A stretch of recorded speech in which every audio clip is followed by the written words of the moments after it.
अथवा दृश्य होईना, ना तरी पाहता दिसेना गुरु अंजनी. आता आपण वेदघोष ऐकला. बाळासाहेब माझ्या खूप वर्षांच्या परिचयाचे, जवळपास 25 वर्ष.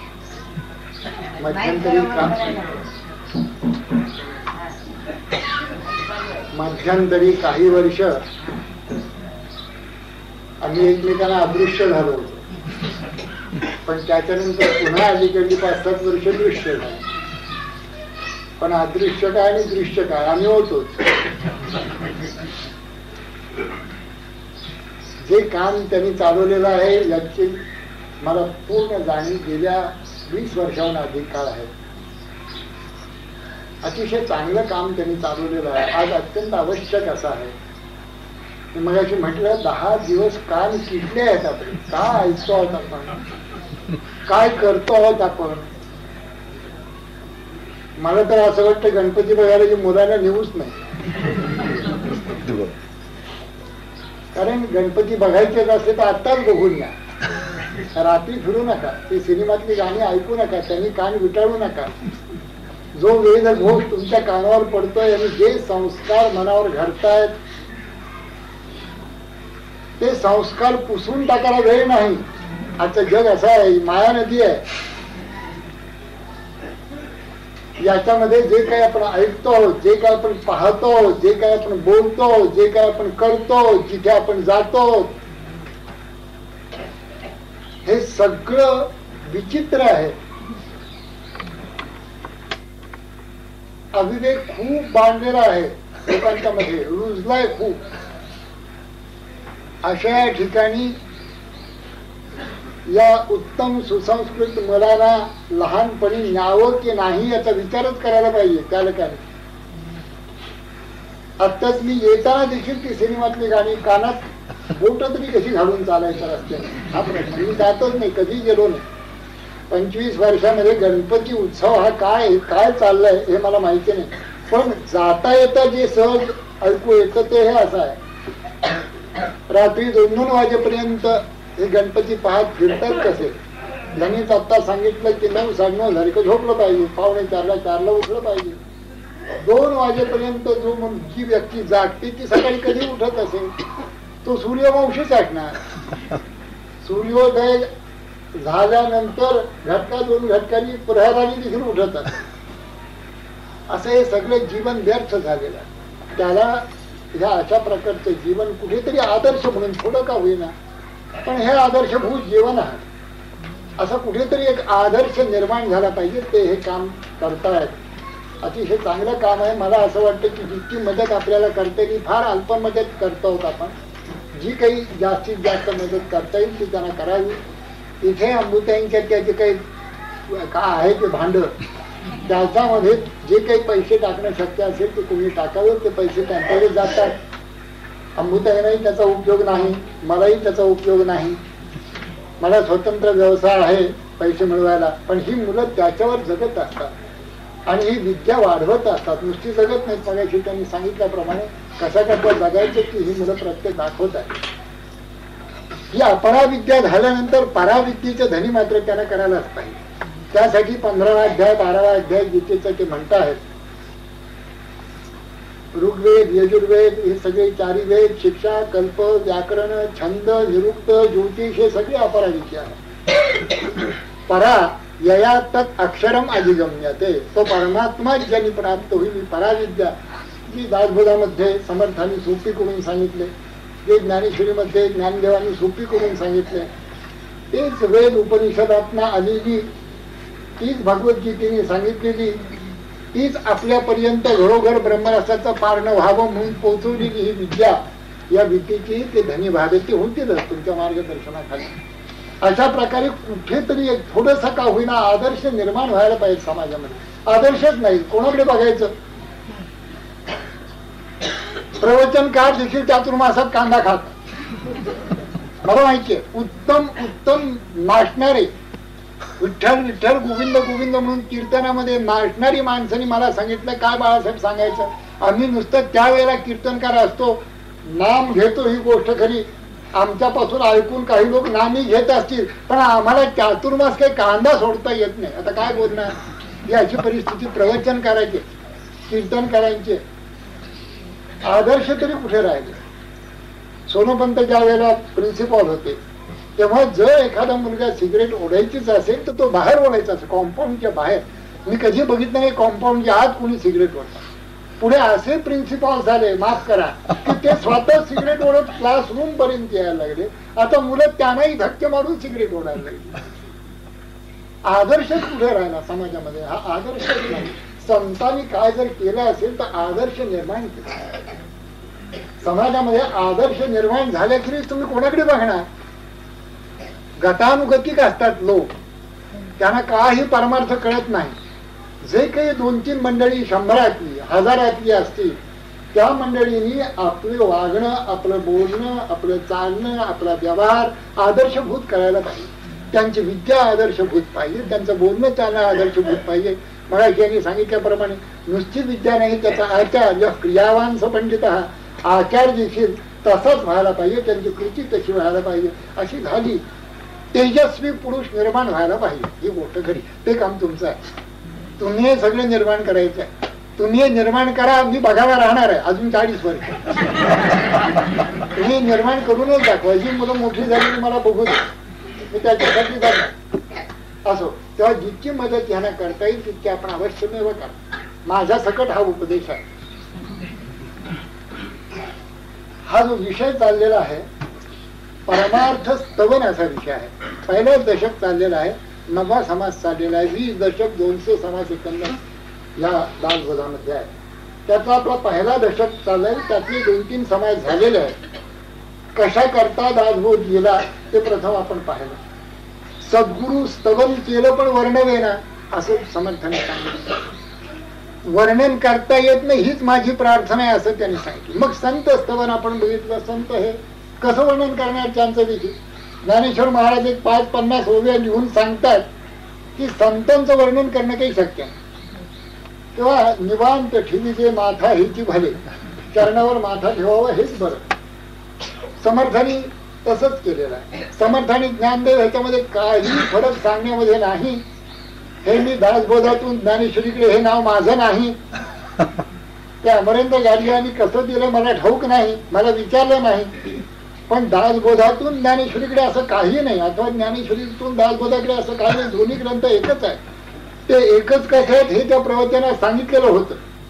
म्हणून दासबोधातून ज्ञानेश्वरीकडे असं नाव दिलं म्हणजे दासबोधात कुठेतरी कमतरता आहे ती ज्ञानेश्वर महाराजांनी भरून काढली असं होतं. तसं ते नाही आहे. दासबोध आणि ज्ञानेश्वरी एकच सांगितलेली. आपण प्रत्येक समासामध्ये आपण पहा एकच दोघ जण सांगतात. व्यासांपासून स्वरूपानंदांपर्यंत जेवढे संत झाले ते सारे एकच सांगतात. साधू दिसती वेगळे आले परी ते स्वरूपी मिळाले. अवघे मिळवून झाले देहातीत वस्तू. देहाच्या पलीकडे गेल्यानंतर, देह मन बुद्धीच्या पातळीच्या पलीकडे गेल्यानंतर देह मी नव्हे असं झालं. सर्व वेद आणि उपनिषद सगळं काय दुसरं काय सांगतात, तू देहातीत हो. केवळ देहधारी झालेत, केवळ देहासक्त झालेत, केवळ विषयासक्त झाले. ही देहाची आसक्ती थोडी बाजूला टाकून देहातीत अवस्था तुला प्राप्त व्हायला पाहिजे असं सगळं आपला वेद आणि वेदांत आहे. तेच संत सांगतात, दुसरं आणखीन काही नाही. देह मन बुद्धीला चिकटलेला मी तिथून सोडवणं ही मुक्ती. सहा तो परमात्मा त्याच्याशी एकरूप करणं परमानंद स्थिती. आणखीन कुठल्याही संतांनी अथवा शास्त्रांनी निराळं काहीही सांगितलं मग त्याच्यावर करता निर्णय आक्षेप आहे, त्यांचं खंडन आहे, मंडन आहे, 1000 गोष्टी आहेत. परंतु सांगायची गोष्ट एवढीच आहे, देहाला चिकटलेला मी तिथून काढ. देहोहम फार झालंय, सोहम मन तो मी आहे. सच्चिदानंद जीवाचं स्वरूप आहे. जीव परमात्मा एकच आहे. जीव परमात्मा दोन्ही बैसून या ऐक्यासनी जयाच्या हृदय भुवनी विराजती. बस पार्था तूची भक्तू, तूची योगी, तूची मुक्तू, तो वल्लभानी कांतू ऐसा पडी. हे ना तो आवळे मज जीवाची पाडे, हेही ठोकडे रूप करणे. तो भक्त झाला, तो योगी झाला, तो ज्ञानी झाला, सदा स्वरूपानुसंधान हेची भक्ती हेची ज्ञान तेने तुटोने कर्मबंधन परम समाधान प्राप्त होत. ज्ञानाची व्याख्याच काय? ज्ञान सर्व इंद्रियांना शांत करणार ते ज्ञान. ज्ञानम प्रशमकरम यदि इंद्रियाणाम, इंद्रियांना सर्वांना शांत करत, सगळ्या बाजूनी शांत करत, इंद्रियांची वखवक बंद करत ते ज्ञान. आपल्याला परमार्थ स्तवन हे आपण पाहतो. परमार्थाची व्याख्या केलेली आहे. साधकांचा निजस्वार्थ, साधकांची स्वरूप स्थिती म्हणजे परमार्थ. त्या स्वरूप स्थितीचं वर्णन करतात. अथवा ते घसवटेना अथवा दृश्य होईना ना तरी पाहता दिसेना गुरु अंजने विण. हे झालं, इथपर्यंत आपलं झालं. मागा योगी समर्थ त्यांचाही निज स्वार्थ याची बोली ते परमार्थ परम गुह्य म्हणून. समर्थ योगी होऊन गेले पूर्वी. मागा योगी समर्थ, पुष्कळ समर्थ योगी. योग याचा अर्थच म्हणजे जीवशिवाचा संयोग. जीवशिवाचा संयोग हाच माझा राजयोग स्वामी स्वरूपाने. जीव शिवरूप होणं, जीवाला असं बोध होणं की मी शिवरूपच आहे. जीवाला असं बोध होणं मी सच्चिदानंद स्वरूप आहे. सुखदुःखाच्या गटांगळ्या खाणारा तू मी नव्हे. आपण सगळं आपल्यावर ओढून घेतलेलं आहे. देहाच्या सगळ्या गोष्टी माझ्या असं ओढून घेतलेल्या आहे. मनाच्या सगळ्या गोष्टी, त्याच्या कल्पना, त्याचे काय संकल्प, त्याचे विकल्प, सगळ्या नाना गोष्टी, जग्रता, संताप, तळमळ सगळे आपण ओढून घेतले. अध्यास, त्या सगळ्या गोष्टी जीवावर अध्यस्त आहेत. याचा काही संबंध जीवा. जसं वेलवेट, तांबड्या वेलवेटच्या तुकड्यावर पांढरा स्वच्छ स्फटिकाचा खडा ठेवला तो तांबडा दिसतो. आपल्या डोळ्यालाही तो तांबडा दिसतो. पण याचं कारण तो खडा तांबडा नाहीये. खड्यामध्ये कुठली तरीची इम्प्युरिटी आलेली नाहीये. त्या व्हेल्वेटचा हा गुण. तसं देह आणि मनाच्या संगतीने जीव देखील संगी झाल्यासारखं वाटतं. आणि एकदा देह संग जडला मग दुःखाखेरीज काय प्राप्त होणार? संगी ही बाध्यते लोके निसंग हा सुखम अश्नुते. संगी हीच बाध आहे, संग हा हीच बाध आहे. आपण देहाचा संग झाला. समर्थ म्हणतात संग सोडावा आपुला. एवढा देह संग सोड मग पहावे तयारा. अनुभवी तो या बोला सुखावे लगा. एवढा देहाचा संग, देहच मी असा जो भाव झालाय, अबोध झालाय, एवढा टाकून दे. तोच मी म्हण संपृक्त. तू सुखदुःखातीच झाला. तू पाप पुण्याच्या देखील पलीकडे गेला. तू निंदा स्तुतीच्या पलीकडे गेला. तू द्वंद्वातीत झाला. तू निर्मत्सरी झालास, अहंकारी झाला. जे काही प्राप्तव्य होतं ते सगळं प्राप्त झालं. कर्तव्य होतं ते कृत झालं. प्राप्तव्य होतं ते प्राप्त झालं. सर्व काही मिळून गेलं. परमार्थही शिकवतो. परमार्थाची व्याख्याच अशी आहे. साधकांचा निजस्वार्थ समर्थांची व्याख्या. परमगती, चरमलक्ष, जीवाचं चरमलक्ष तोच परमार्थ. परमार्थ शिवाय जिणे हे त्याला कळतच नाही. माझ्या भक्ती विण जळवते जी आली. अगा पृथ्वीवरील पाषाण नसती काही. इतकं स्पष्ट ज्ञानेश्वरांचा मार्ग. त्यांच्यासारखा अति प्रेमळ माऊली जळवते जी आले. पण कधीतरी ज्ञानेश्वर महाराज म्हणतात तो हे बघून एक अभक्त बघितला. समर्थाने अभक्त रजनीचर म्हटलं. असो भगवत प्राप्ती विण करी संसाराचा शिण. त्या मूर्खाचे मुखावलोकन करूच नाही. आता ह्याच्यापेक्षा आणखी किती कडक शब्दांनी त्यांच्याजवळ आपले इतके शिव्या नाही. काय करणार? याच्या काही दिल्या इतकं त्यांना ती तिडीक आहे, पोट तिडीक आहे की भगवत प्राप्ती करत नाही. मग तुम्ही नरजन्माला आलात तरी कशाला? ना गीता, ना भागवत, ना ज्ञानेश्वरी, ना दासबोध, ना काही संस्कार नाही, काही नाही. कशा करता मनुष्य जन्माला तुम्ही आलात? जसे आलात तसे जायला. जन्मात हा शूद्रच आहे प्रत्येक मनुष्य. संस्कार झाला म्हणजे तुम्ही जे म्हणतात त्याला. तुम्ही शूद्र जन्माला आला, शूद्रच होऊन जाणार का? पामर तसंच पामर होऊन जाणार का? ज्याला परमेश्वराचं काही नाही, ज्याला परमेश्वर काय आहे ते माहिती नाही, ज्यांनी त्या प्रकारची साधना कधी केलीच नाही, त्या वाटेला जो गेलाच नाही तर तो पामर. पामरापासून सिद्धावस्थेपर्यंत काही वाटचाल जी आहे ती करण्यासाठीच नाही जन्म आहे. नरजन्म कशासाठी? नृदेह माध्यम सुलभम सुदुर्लभम प्लवम सुकल्पम गुरु कर्णधारम मयानुकूलेन नभ स्वतेरितम पुमान भवाभ्युम न तरे महा. आता ह्याच्यापेक्षा आणखीन काय सांगायचं संतांनी भगवंतांनी ते? म्हणून मागा योगी समर्थ पुष्कळ थोर थोर योगी पुरी होऊन गेले, त्यांचाही निज स्वार्थ त्यांनाही जे ध्येय रूप होतं तो परमार्थ आहे, ती स्वरूप स्थिती आहे. योग्याला ध्येय आहे स्वरूप स्थिती, भक्तांना ध्येय आहे स्वरूप स्थिती, आत्मदर्शन, स्वरूप बोध, स्वरूप आनंद, हेच त्याला अभिप्रेत आहे. ज्ञानाला जे काही ज्ञेय म्हणून म्हटलेलं आहे, ज्ञेयम यत्तत् प्रवक्ष्यामि ज्ञात्वामृतम अश्नुते, त्याचं वर्णन आपण बघितलं. ज्योतिषामते तज्ज्योतिः तमसः परमुच्यते. या light of all the lights, Christ म्हणतो ते काय दुसरं, ज्योतिषामपे तज्ज्योती. हे सगळे ख्राइस्ट झाले, मोहम्मद झाले, आणखीन कोणी जे जगामध्ये झाले ना, त्या सगळ्यांचा बोध एकच होता आणि तो सगळ्यांनी भगवद्गीतेचा घेतलेला बोध आहे. आपण पहा,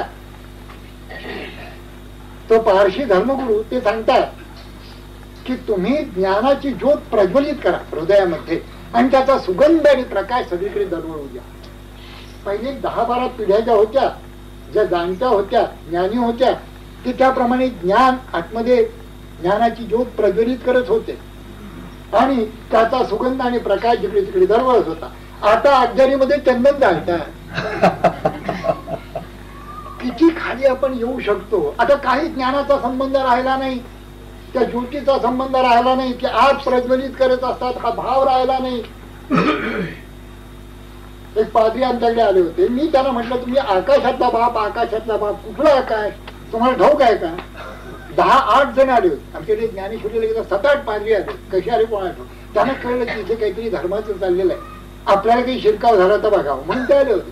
ते मोठे हुशार लोक असतात, ते आपल्याकडलं काही जे दोष आहेत ते पाहतात आणि त्या दोषावर हल्ला करून आपण कसे चांगले आहोत ते सांगतात. वेडे आहेत, त्यांना कळत नाही हा धर्म इतका सुबद्ध आहे,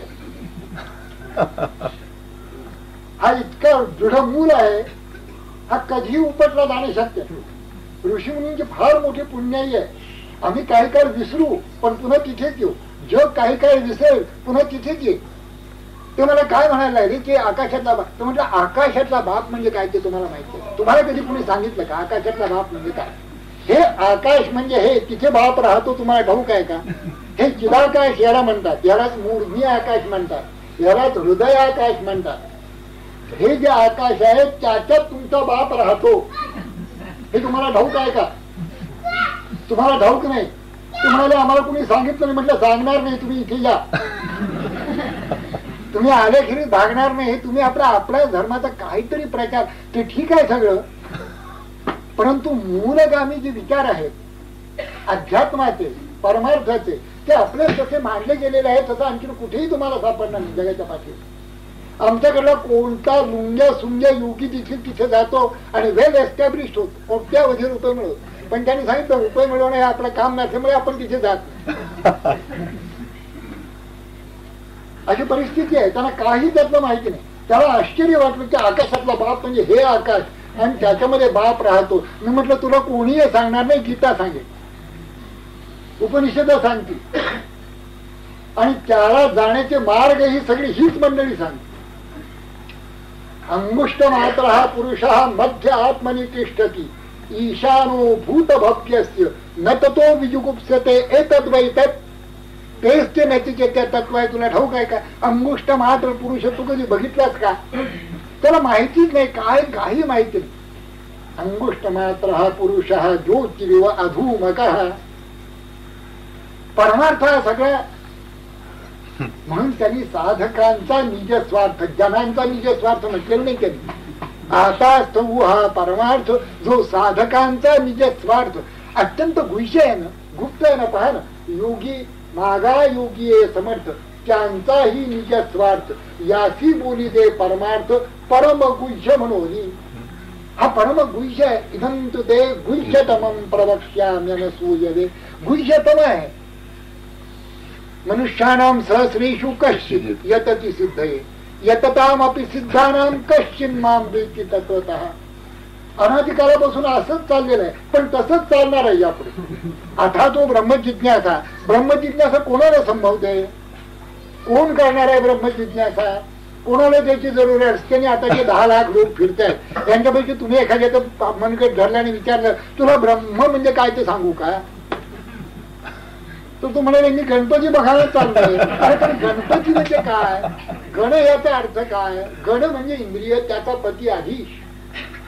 इंद्रिय ज्यांनी जिंकलेली आहेत असा तो गणपती आहे. तू कधी जिंकण्याचा विचार तरी केला असता? तू इंद्रिय सैल बाष्कळ केलेली आहे, आणखी गणपती बघत फिरतोय. काही माहिती नाही आम्हाला. खरोखर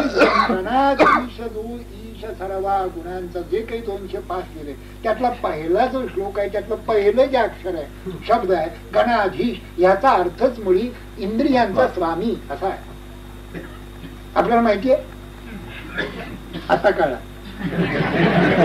पण कळला म्हणजे आपण ऐकलेले आहात. गुलाबजाम समोर आला आणि खाल्ला नाही तर कळला. चहा समोर आला प्याला नाही म्हणजे कळला, नाही तर नाही. माझ्या भाग्याने मी चहा पित नाही, बरं आहे. आमच्या घरात एक चहा नाही हे बरं आहे. मी पित नाही, मंडळी पित नाही, मुलं त्यामुळे पित नाही, नातवंड पित नाही, त्यामुळे बरं आहे. हे सगळेच चांगलं आहे. म्हणजे तुमच्या ह्याच्यात कुठेतरी बसतात. शब्द कळले, नुसतं शब्द कळून भागत नाहीये. शब्द कळला मला, गणाधीश हा शब्द कळला, मी तर तिथेच अडवून राहतोय. कारण तस्मात् त्वम् इंद्रियाण्यादौ नियम्य भरतर्षभ पाप्मानं प्रजयेयनं ज्ञान विज्ञान नाशनम. हे ज्ञान आणि विज्ञानाचा नाश करणारे काम आणि क्रोध लोभ हे अशी काही रिपू आहेत आमचे की ज्याला जिंकणे इतकं सोपं नाहीये. हे गुह्य का झालं आम्हाला? मनुष्यानां सहस्रेषु कश्चित् यततामपि सिद्धानां कश्चिन्. हे असं 10 लाखात एक का झाला? याचं कारण मुळी इंद्रिय जय हा नाहीच आहे. मनोजय नाही, इंद्रिय जय नाही, दम नाही, शम नाही, परमार्थ चालू आहे.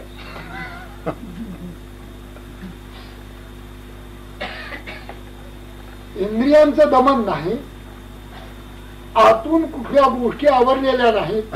म्हणजे इंद्रियांचं दमन केल्यानं आत चालू ठरवलं सिनेमाला जायचं नाही, सिनेमाची जाहिरात बघितली की सिनेमाला जात नाही, हा निर्णय काय बरा घेतला नाही आपण, अशी मनामध्ये जाणली. कर्मेंद्रियाणि संयम्य या आस्ते मनसा स्मरण इंद्रियार्थान विमूढात्मा मिथ्याचारः स उच्यते. त्याला काहीच उपयोग नाही, त्याच्यापेक्षा गेलेला बरा. सारखे बटाटे वडे, एकाने तर मला असं सांगितलं की मच्छिंद्रनाथ बटाटे वडे खात होते, हे तुम्हाला कोण आहे?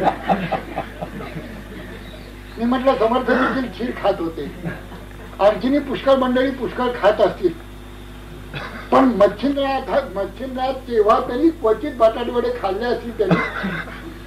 तू रोज खातोय आणि तेही भाग्याच्या हातचं खातोय. कारण बटाटे वडे काही घरी होत नाही, होते ते कुठेतरी हॉटेलमध्ये रामाच्या हातचे खायला लागतात. तो अस्वच्छ असतो, मन चांगलं नसतं. तुम्ही एकदा बबरची खाना बघून या. हॉटेल मधला बबरची खाना जिथे ते खावण केले जातात ते एकदा प्रत्यक्ष बघा. एकदा घडलेली हकीकत सांगितली, माझ्या मित्रांनी सांगितलेली आहे. तिकडे सोमवार पेठेमध्ये भगवद्गीता म्हणजे आपलं सारखं सगळं जीवन आहे. हा जीवनाचा ग्रंथ आहे. सगळे हे संतांनी लिहिलेले ग्रंथ आहे जीवन. आम्हाला हे गूढ का झालं, हे गुह्य का झालं, ह्याचं कारण आम्ही आहार विहार सगळं सोडून दिलेलं आहे. आमचं बोलणं ठीक नाही, आमचं ऐकणं ठीक नाही, आमचं पाहणं ठीक नाही. सगळ्या इंद्रियांचे जे आहार आहेत हे सगळ्या इंद्रियांचे आहार संयमित केल्यानंतर नामस्मरण ध्यानधारणा वगैरे काय जे असेल ते सिद्ध होत असतं. आज सिद्धी त्रयोदशी का काहीतरी, आज नाव काय त्रयोदशी, सर्वसिद्धा त्रयोदशी आल्या. म्हणजे फारच चांगला. आजचा हा दिवस अत्यंत पवित्र दिवस समजला. उदाहरण चतुर्दशी आहे, सर्वसिद्धा त्रयोदशी अत्यंत पवित्र दिवस आहे. कोणीही परमार्थ करायला सुरुवात केली, तुम्ही आता केलीच आहे सगळ्यांनी, पण जर नामस्मरण आणि ध्यान कोणाला जर करायचं असेल तर त्याच्या आधी इंद्रियांचे आहार आवडले पाहिजे. जे काही योग्य असेल तेवढंच त्याला द्या, त्याच्यापेक्षा अयोग्य आहार होता कामा नये. आणि जर कुणी देईल तर समर्थानाचा किंवा भगवंताना हे शब्द मागे घ्यायला लागतील. हे परमपूज्य नाही. इथे 5,000 लोक तयार आहेत पुण्यामध्ये, परमपूज्य नाहीये. आम्हाला ते परम स्पष्ट झालेलं आहे, परमार्थ परम स्पष्ट आहे, हा परमपूज्य नाही असं सांगता येईल. पण तशी गोष्ट आहे 4,000 वर्षात घडलेली दिसत. मागे योगी समर्थ. समर्थ याचा देखील अर्थ आपण समजून घ्या. योगी समर्थ होते म्हणजे त्यांच्या अंगामध्ये नाना तऱ्हेचं सामर्थ्य होतं, वृद्धी सिद्धी होती असं तुम्ही धरू नका. ते असेल, त्याला काही महत्व नाही. वृद्धी सिद्धी याला खरोखरच काही महत्व नाही. ते येतात, आपोआप येत असतात. तो बोलेल ते खरं होतं, तो करील त्याला यश येतं. असं काही काही होऊन जातं, काय त्याच्यात महत्व नाहीये. कारण सगळंच नाशिवंत असतामध्ये प्रॉस्पेरिटी जे उघड उघड नाशिवंत आहे. शिवो भावा मर्त्यस्य तदंत काहीतच सर्वेंद्रियाणाम जरयंती तेजः अपि सर्वं जीवितम अल्पमेव तवैव वाहा तम नृत्य गीते. तो 16 वर्षाचा नचिकेता सांगतो ते काय जे नृत्य गीत, काय तुझी संपत्ती आहे, काय ज्या स्त्री आहे, सगळं तुझं तुला लागलं, मला आत्मज्ञान दे. तसं जे असत आहे त्यातली कसली प्रॉस्पेरिटी त्याच्यामध्ये, कसलं ऐश्वर्य त्याच्यामध्ये. म्हणून सामर्थ्य जे आहे ते परमार्थ करण्याचं सामर्थ्य त्यांच्यामध्ये आहे. किंतु ब्रवीमी बलिनाम पुरतः प्रसह्य कंदर्प दर्प धरणे विरला हे सामर्थ्य. मागे योगी समर्थ होते. आपण पहा 50-50, 60-60 वर्ष सारखी साधना एकत्र एका ठिकाणी बसून करायची. ते मन चंचलम, अत्यंत चंचल असं ते मन महाप्रयासाने आवरून त्या पवनाबरोबर अंतर पवनाबरोबर चिदाकाशामध्ये नेऊन ठेवायचं साधी गोष्ट नाही. परम समर्थ जर असेल तरच तो करू शकतो. सामान्य माणसांची गोष्ट नाही. 5 मिनिटं बसायचे डोळे 3 वेळा उघडतात. एक वेळ हिमालय पर्वत चढून येता येईल, सिंहाच्या जबड्यामध्ये हात घालून फाडता येईल, सगळा सागर उपसून टाकता येईल. त्याचं काही सामर्थ्य फार नाही. पण मन आवरून एका ठराविक मार्गाने त्याला चिदाकाशामध्ये नेणं, तो आणि आकाशातला बाप तो मगाचा दाखवणं, ही गोष्ट अतिशय अवघड आहे. याला 25-25 वर्ष, 30-30 वर्ष सारखं एका ठिकाणी बसून तन्मयतेने 1.5-2 तास रोज याप्रमाणे अखंड ध्यान करायला पाहिजे. ध्यानेन आत्मनी पश्यन्ति. ध्यानाने तो पाहू शकतो. ध्यानाशिवाय कसं शक्य आहे. न चक्षुषा गृह्यते ना पिवाचा नान्यैर्देवैस्तपसा कर्मणा वा ज्ञान प्रसादेन विशुद्ध सत्वं ततस्तु तत्पश्यते ततस्तु तं पश्यते निष्कलम ध्यायमानः. पूर्ण निष्काम झालेल्या मनानी, निर्मळ झालेल्या मनानी जो रोज 2 तास किमान ध्यानाला बसेल, प्रहर अर्धा प्रहर असं पतंजलीने सांगितलं.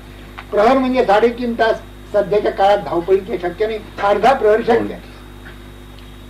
पण 10 मिनिटं बसायला सांगितलं, 15 मिनिटं तर ती विचारतात 5 मिनिटं बसल्याने चालणार नाही का. म्हणून हा गुह्य झाले. परम गुह्य परमार्थ व्हायला दुसरं काही नाही. पूर्वी समर्थ योग्याने सिद्ध करून दिलं, समर्थाने ते सिद्ध केलं, ज्ञानदेवाने ते सिद्ध केलं, स्वरूपानंदांपर्यंत साऱ्या संतांनी ते सिद्ध केलं. आम्हाला का बरं सिद्ध होत नाही. तुकोबा उठत भंडाऱ्यावर जा, कोणतीही अनुकूल स्थिती परिस्थिती संसारात ती नसताना देखील ऊर्ध्वमुखी आळविला सोहम शब्दाचा नाश, अरूप जागविला दाता घेऊन छंद, घेऊन आला दान निज तत्व निज बोध, स्वरूपी मेळविले नाम ठेविले बोध, सहज मी आंधळा गा निज निराकार पंथे. काय उपनिषद आहे याच्यापेक्षा निराळे सांग. सहज मी आंधळा गा. मी या जगताच्या बाबतीत आंधळा, कारण आम्ही निज निराकार पंथाने चाललेलो आहोत. गमू पंथ अनंत या राघवाचा, या अनंत राघवाचा पंथ आम्ही चालवलेला आहे. त्या मार्गाने आम्ही जातो आहोत. त्या ठिकाणी हे जगत दिसत नाहीये. ह्या जगताचा भास मावळलेला आहे. हे जगत अत्यंत असत आहे आम्हाला कळलेलं आहे. या जगत रूपाने जगत या नावाचा पदार्थच नसून परमात्माच अखंड अफूट नटलेला आहे हे आम्हाला कळलेलं आहे. एक परब्रह्म संचले कदापि नाही विकारले, त्या वेगळे जे भासले ते भ्रमरू. आचार्याला मायावादी म्हणतात. आता ह्याच्यापेक्षा आणखी शिबी कुठली? आचार्यांची सगळ्यात नालस्ती कुठली जर कुणी करत असेल तर आचार्यांना मायावादी म्हण. अहो चिदानंद रूप शिवोहम शिवोहम 10व्या वर्षी ज्या महापुरुषांनी म्हटलं ते मायावादी का? माया निवृत्तवादी म्हणा. त्यांनी माया निवृत्त करण्याचे माया आम्हाला डोळ्याने जे पडे आहे, जे अज्ञान आहे, जो अंधकार आहे, ज्यामुळे आम्हाला भगवंताखेरीज दुसरं काही स्त्री दिसतोय, पुरुष दिसतोय, आकार दिसतोय, वर्ण दिसतोय, रूप दिसतोय, रंग दिसतोय, श्रीमंत गरीब दिसतोय, लहान मोठा दिसतोय, पंडित अपंडित दिसतोय, हे जे भेद दिसत आहेत त्या भेदाचं अभेदात रूपांतर करायला त्यांनी सांगितलं का त्यांचा दोष आहे. मायावादी म्हणून शिक्का ठोकून हे मायावादी आहेत. ज्ञानेश्वर महाराजचीच विलास काय ज्ञान आहे मला लक्षात येत नाही. धड ज्ञानेश्वरी वाचत नाही, धड आचार्य वाङ्मय वाचत नाही, काही वाचत नाही. प्रकाशमाने परमात्म भान नश्चक्य विद्या तिमिरे समजते अहो विधा निर्मल दृष्ट योती किंचिन्न पश्यंती जगत समग्रम. काही पाहत नाही, जगताचा विश्वभासच मावळून जातो त्यांचा. जगत या नावाचा निराळा पदार्थ निर्माणच झाले नाही. तदा स्वयं आत्मानम अकुरुत. आपल्या स्वतःलाच नटवून घेतलेलं आहे. आपण सर्व तेच आहोत. कळत नाहीये. ज्या अज्ञानाने हे कळत नाही त्या अज्ञान निवृत्त व्हायला पाहिजे का नको?